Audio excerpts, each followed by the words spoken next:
Summer break is here for most college students, but when they return to campus, they might experience a blast from the past.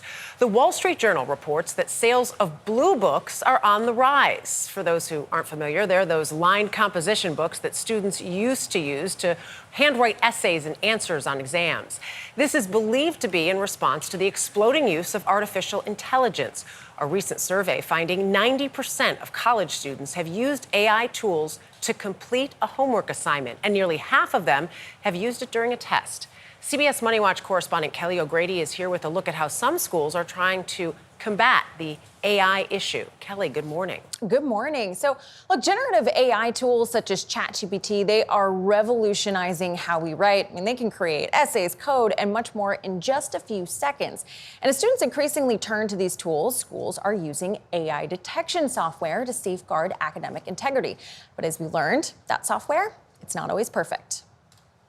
Joe Rivera is a student at John Jay, a criminal justice college in New York. He had just finished up his biology final. I get an email like 3 days later saying, hey, you've been flagged for plagiarism, specifically ChatGPT, and for that you need to contest this or you take a 0 and you fail the class. An AI detection tool incorrectly flagged his work. With his scholarship on the line, Rivera reached out to his professor, who after a closer look, confirmed he did not cheat. This is known as a false positive. I would have had a very hellish fall semester. We spoke to nearly a dozen students across the country who have been wrongly accused of AI cheating. Dr. Sohail Faizi is an associate professor at the University of Maryland. He's published over 100 peer-reviewed papers on AI research and AI text detection tools. What false positive rate are you seeing these AI detectors find? Many of the companies that we have looked into claim their false positive rate is quote-unquote as low as 1%. We shouldn't accept detectors with 1% false positive rate because false accusation of AI plagiarism can be quite damaging to a student. These products can return a range of results. I actually wrote a piece of text myself. So I'll just copy the text here. We'll analyze the text. Oops. Oh my gosh. 59%. This will be a false positive. I will be accused of AI plagiarism. Two other popular AI detection tools also labeled portions of Faizi's text as AI generated. One of the leading AI detection softwares is Turnitin. It's also the one that flagged Rivera's exam. According to the company, it's used in over 7,000 educational institutions worldwide, Harvard, Georgetown, and UC Berkeley among them. Chris Karen is the CEO of Turnitin. What is an acceptable false positive rate? As low as humanly possible. 1 in 1,000 is addressable because typically classes aren't that big. So the rate of you investigating false positive as an educator is not very high. Some institutions disagree. John Jay, Joe Rivera's school, cautions faculty against using AI detection tools.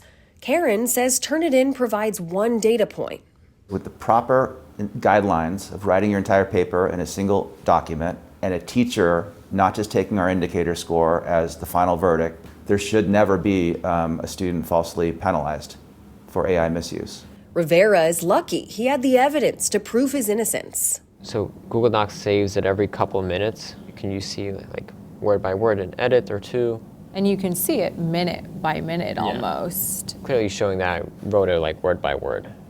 It's a shame it has to go that far. While some think these AI detection tools are flawed, the fight to protect academic integrity is only becoming more complicated. Now, AI cheating is not going away, and the problem is only growing in scale. But right now, the tools to protect academic integrity, they're flawed in many cases, and AI technology is evolving so quickly. I mean, this is a constant game of defense. I mean, thank goodness for Google Docs. I mean, are there any people who are being pinpointed out more so than anyone else? This is something, I'm so glad you asked that. It didn't make it into the piece. Folks who have English as a second language, they are being flagged more often because the AI is looking at what you're putting forth. Maybe it's an essay and it's the sentence construction or how you're using certain words that someone who has learned English as a second language, that's natural to them. And then the AI is saying, oh, wait, you're plagiarizing or this is fake. You said this before to us, but like Pandora's box is open. This isn't going away.